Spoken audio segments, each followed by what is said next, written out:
तो चलिए आज बात करते हैं सोने की। वर्ल्ड गोल्ड काउंसिल की एक ताज़ा रिपोर्ट आई है और उसके आधार पर हम ये समझने की कोशिश करेंगे कि सोने के बाजार में आखिर चल क्या रहा है, क्यों चल रहा है और हाँ, आगे क्या हो सकता है।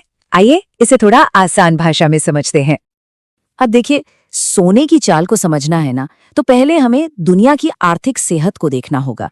और सच कहूं तो यह तस्वीर काफी उलझी हुई सी है।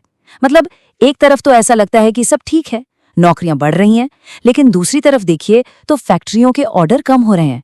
ये एक पहेली की तरह है और यही कंफ्यूजन वाला माहौल सोने की कहानी का सबसे जरूरी हिस्सा है। तो आज की हमारी पड़ताल 5 हिस्सों में होगी। सबसे पहले हम इस मिले जुले आर्थिक माहौल को समझेंगे, फिर सोने के जबरदस्त प्रदर्शन पर नजर डालेंगे, उसके बाद उन कारणों को देखेंगे जो इसकी कीमत को ऊपर नीचे कर रहे हैं, फिर 2026 के लिए 4 अलग अलग संभावनाओं पर बात करेंगे और आखिर में देखेंगे कि आने वाले दिनों में हमें किन चीजों पर नजर रखनी चाहिए। तो चलिए शुरू करते हैं पहले हिस्से से। दुनिया भर की अर्थव्यवस्थाओं में ना एक बहुत ही दिलचस्प बंटवारा देखने को मिल रहा है और इसे समझना सोने के लिए बहुत जरूरी है। यहाँ एक बहुत साफ पैटर्न दिख रहा है और वो है मैन्युफैक्चरिंग और सर्विस सेक्टर के बीच का फासला। ऐसा लग रहा है मानो अर्थव्यवस्था के 2 हिस्से हों और दोनों बिल्कुल अलग अलग दिशाओं में जा रहे हों। अमेरिका में तो ये फर्क बिल्कुल साफ साफ दिखता है। वहां का सर्विस सेक्टर मतलब रेस्टोरेंट, ट्रैवल जैसी चीजें पिछले 9 महीनों में सबसे तेज गति से बढ़ रहा है, लेकिन दूसरी तरफ मैन्युफैक्चरिंग यानी जहां सामान बनता है वो सेक्टर लगातार 9वें महीने से सिकुड़ रहा है। सोचिए, एक ही अर्थव्यवस्था के 2 कितने अलग अलग चेहरे हैं। और ऐसा नहीं है कि ये कहानी सिर्फ अमेरिका की है, यूरोजोन में भी बिल्कुल यही हाल है। वहां भी सर्विस सेक्टर तो 18 महीनों की अपनी सबसे तेज रफ्तार पर है, जबकि मैन्युफैक्चरिंग एक बार फिर से सुस्ती की चपेट में आ गया है। एशिया में भी तस्वीर कुछ ऐसी ही है। चीन और जापान जैसी बड़ी अर्थव्यवस्थाओं में भी मैन्युफैक्चरिंग सेक्टर लगातार संघर्ष कर रहा है। तो मतलब साफ है, पूरी दुनिया में आर्थिक विकास एक जैसा नहीं हो रहा और ये जो असंतुलन है ये बाजार में अनिश्चितता पैदा कर रहा है। तो सवाल ये उठता है कि इस पूरे कंफ्यूजन वाले माहौल में सोना क्या कर रहा है? क्या वो भी इस उतार चढ़ाव में फंसा हुआ है या फिर उसकी कहानी कुछ और ही है? इस साल अब तक 63% का रिटर्न। जी हाँ, आपने सही सुना, 63%। ये आंकड़ा सोने को इस साल के सबसे बेहतरीन प्रदर्शन करने वाले एसेट्स में से एक बना देता है।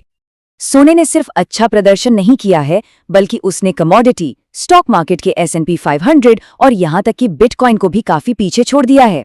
साफ है कि इस साल सोने की चमक बाकियों के मुकाबले कहीं ज्यादा तेज रही है। ठीक है, ये तो हो गया कि क्या हुआ। अब समझते हैं कि क्यों हुआ। आखिर सोने की कीमत में इस जबरदस्त तेजी के पीछे कौन सी ताकतें काम कर रही हैं? देखिए, सोने की कीमत कई चीजों का मिला जुला नतीजा है। एक तरफ है वो चीजें जो उसे ऊपर धकेल रही हैं, जैसे कि निवेशकों की मांग, अमेरिकी फेड द्वारा ब्याज दरें घटाने की उम्मीद और दुनिया भर में बढ़ता तनाव, क्योंकि मुश्किल समय में सोना एक सेफ हेवन यानी एक सुरक्षित ठिकाना माना जाता है। वहीं दूसरी तरफ बढ़ती बॉन्ड यील्ड्स इस पर दबाव डालती हैं, क्योंकि जब बॉन्ड पर ज्यादा ब्याज मिलता है तो सोना कम आकर्षक लगता है, क्योंकि उस पर तो कोई ब्याज मिलता नहीं।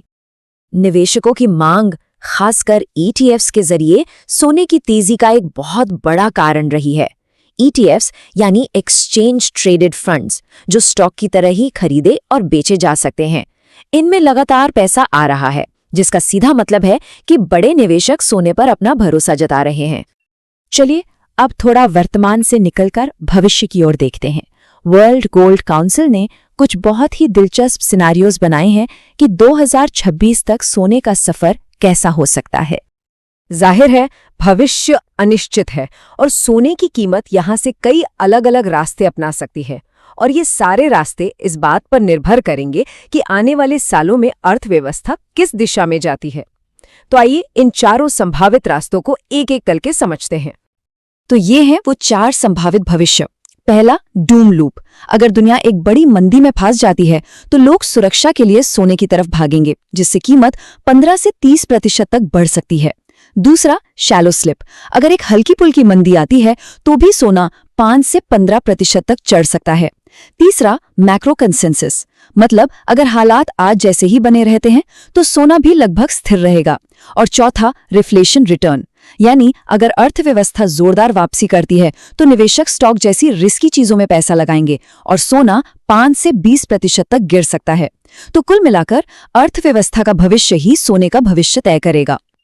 तो ये तो हुई लंबी कहानी। अब बात करते हैं कि आने वाले कुछ हफ्तों में क्या हो सकता है। ऐसी कौन सी चीजें हैं जिन पर हमें फौरन नजर रखनी चाहिए? चार्ट्स पर ना एक बहुत दिलचस्प पैटर्न बन रहा है जिसे ट्रायंगल कंटिन्यूएशन पैटर्न कहते हैं।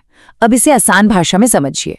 इसका मतलब है कि कीमत कुछ समय तक एक दायरे में रहने के बाद अक्सर उसी दिशा में एक बड़ा मूव देती है जिस दिशा में वो पहले से चल रही थी। ये एक तरह से ब्रेक लेने के बाद फिर से दौड़ने जैसा है। तो अभी सोना करीब $4,245 प्रति आउंस के एक बहुत ही जरूरी लेवल को तोड़ने की कोशिश कर रहा है। अगर ये इस लेवल को पार कर लेता है तो ये उस ट्रायंगल पैटर्न की पुष्टि कर देगा और हो सकता है कि सोने में एक नई और बड़ी तेजी देखने को मिले। इसलिए इस लेवल पर नजर रखना बहुत जरूरी है। चार्ट्स के अलावा 2 बड़ी घटनाएं हैं जो सोने की दिशा तय कर सकती हैं। पहली, इसी हफ्ते होने वाली अमेरिकी फेड की बैठक। दर में कटौती की तो उम्मीद है ही, लेकिन फेड भविष्य के लिए क्या संकेत देता है वो ज्यादा अहम होगा। दूसरी, चीन की पोलित ब्यूरो बैठक जो दुनिया के सबसे बड़े सोने के खरीदारों में से एक की आर्थिक नीति तय करेगी। तो हम आपको इसी सवाल के साथ छोड़े जाते हैं। आर्थिक अनिश्चितता से भरी इस दुनिया में जो 4 भविष्य हमने देखे, उनमें से कौन सा रास्ता हकीकत के सबसे करीब लगता है? इसका जवाब ही तय करेगा कि सोने की चमक आगे फीकी पड़ती है या और भी ज्यादा तेज होती है।